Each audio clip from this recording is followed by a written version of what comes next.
दोस्तों, मैं धर्मेंद्र कुमार, उद्यान एक्सप्रेस में आप सभी का स्वागत है। आज मैं दक्ष आयुर्वेदिक चिकित्सालय एवं पंचकर्म सेंटर के डॉक्टर सुनील गोयल जी के साथ में हूँ। इनसे बातचीत करेंगे कोरोना के बारे में, कोरोना के सिम्टम्स क्या होते हैं और आयुर्वेद की कोरोना के बीच में भूमिका क्या होती है। स्वागत है सर आप।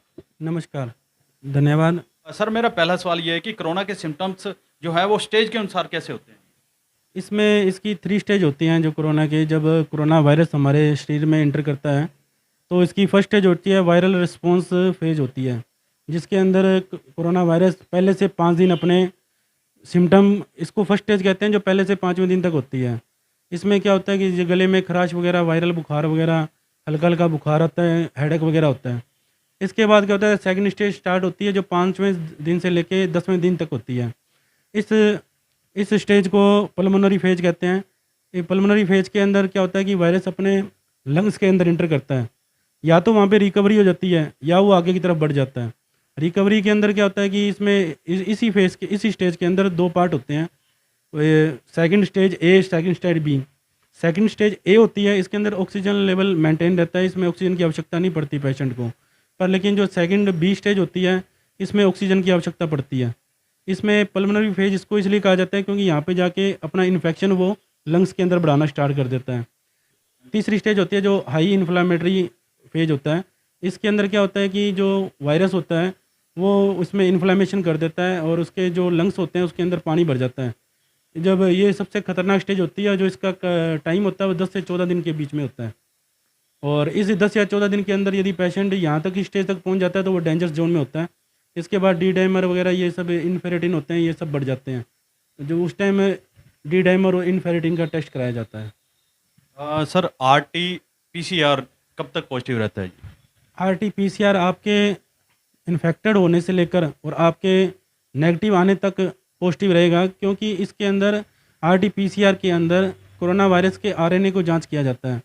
यदि आपका वायरस 14 दिन के बाद या आपके ट्रीटमेंट के बाद ख़त्म हो जाता है, तो उसके बाद भी आपको रिपोर्ट पॉजिटिव आएगी। कारण ये है कि जो डेड अंदर जो अपने वायरस होता है, उसका आरएनए भी आरटी-पीसीआर उठाता रहता है।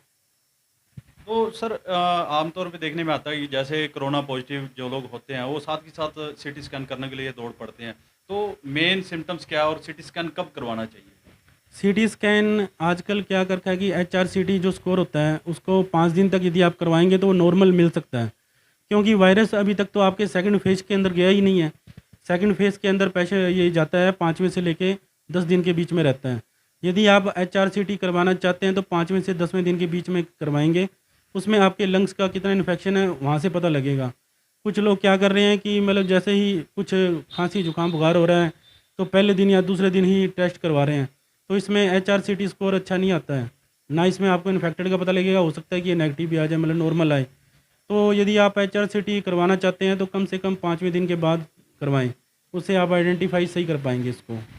तो सर, कोरोना के जो सिम्टम्स होते हैं वो निमोनिया से भी काफ़ी मिलते जुलते हैं। तो निमोनिया और इसके बीच में क्या अंतर होता है? नहीं, निमोनिया और इसके बीच में कोई खास फ़र्क नहीं है, क्योंकि कोरोना वायरस है जो इन्फेक्ट करके निमोनिया क्रिएट करता है।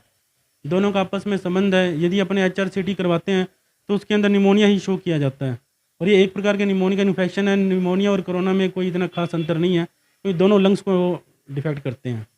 तो सर, सीआरपी क्या चीज़ होती है? वो विस्तार से हम लोग जानना चाहते हैं और दर्शक भी जो हैं वो जानना चाहेंगे कि सीआरपी क्या चीज़ है, उसके बारे में बताइए। सर, सीआरपी एक सी रिएक्टिव प्रोटीन होता है जो बॉडी के अंदर अपने होता है।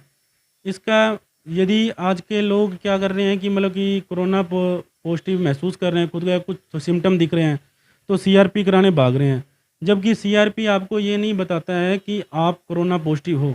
सीआरपी एक इन आपके शरीर बॉडी के अंदर एक इन्फ्लामेटरी सिम्टम बताता है कि आपके बॉडी के अंदर कोई इन्फेक्शन हो रहा है। ये कहाँ हो रहा है ये नहीं बता पाएगा। ये सिर्फ एक उसको डायग्नोसिस करने के लिए एक प्रोग्नोसिस ऑफ डिजीज है, मतलब कि एक रोग का निदान जानने के लिए एक फैक्टर है। कि मान लो कि आज आपके शरीर के अंदर रूमेटॉइड आर्थराइटिस है, या आपको कोई आंतों से संबंधित समस्या है, या आप कोई कार्डियक पेशेंट हैं, तो आपका सीआरपी नॉर्मल है, बढ़ा हुआ आएगा। पर लेकिन जब हम इसको ट्रीटमेंट करते हैं तो हमको वो एक प्रोग्नोसिस ऑफ डिजीज में काम आता है कि हाँ भी हम जो ट्रीटमेंट दे रहे हैं वो उसकी सीआरपी लेवल कम हो रहा है, तो हमारा उसमें जो मेडिकेशन जा रहा है वो सही जा रहा है। इसी प्रकार से कोरोना के अंदर हम सीआरपी इसलिए चेक करवाते हैं, उससे ये पता हो जाए कि बॉडी के अंदर इन्फेक्शन है। लेकिन हमको ये नहीं पता लगता कि वो गले में इन्फेक्शन है। हम उसके सिम्टम को देख के सीआरपी करवाना चाहिए कि जैसे आपको फीवर आ रहा है या जो मतलब जुकाम वगैरह हो रहा है या गले में खराश हो रही है, चेस्ट में पेन हो रहा है, तो आप सीआरपी की जांच करवा लीजिए। तो उससे वो मेल खा सकता है कि आपकी सीआरपी बढ़ी हुई है। जैसे जैसे आप मेडिकेशन लेंगे, आपका सीआरपी लेवल कम हो रहा है तो आपके शरीर में इन्फेक्शन कम हो रहा है। तो सीआरपी को ये नहीं है कि आपकी जजमेंट कर रहा है कि आप कि आपको कोरोना है। आप इसके मतभेद में मत रहिए।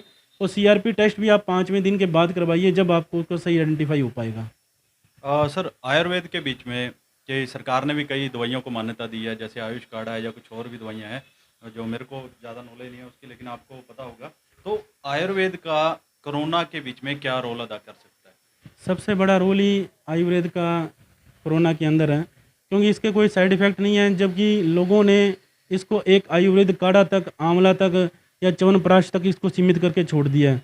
जब तक यहाँ तक सीमित नहीं है, आयुर्वेद खुद में एक विज्ञान है। तो ये अपनी मतलब जब आप एक एलोपैथिक मेडिसिन यूज़ कर रहे हैं तो उसके इतने साइड इफ़ेक्ट हैं। जैसे अब ये ब्लैक फंगस वगैरह आ रही है जो अत्यधिक स्टीरॉयड के यूज़ करने से हो रही है। आयुर्वेद में ऐसा कुछ नहीं है। आयुर्वेद में भस्म पिष्टियाँ आती है, श्वास का चिंतामणि रस आता है, लक्ष्मी विलास रस आता है, और इसके अलावा मतलब काफ़ी सरवण युक्त मेडिसिन और हीरक भस्म वगैरह आती हैं जो आपका इन्फेक्शन 3 से 4 दिन में क्लियर कर देती हैं। न्यूमोनिया जो हो रहा है या HRCT स्कोर बढ़ रहा है या CRP बढ़ रहा है, जितनी इंप्रूवमेंट आयुर्वेद दे रहा है उतनी इंप्रूवमेंट एलोपैथिक नहीं दे पाता है।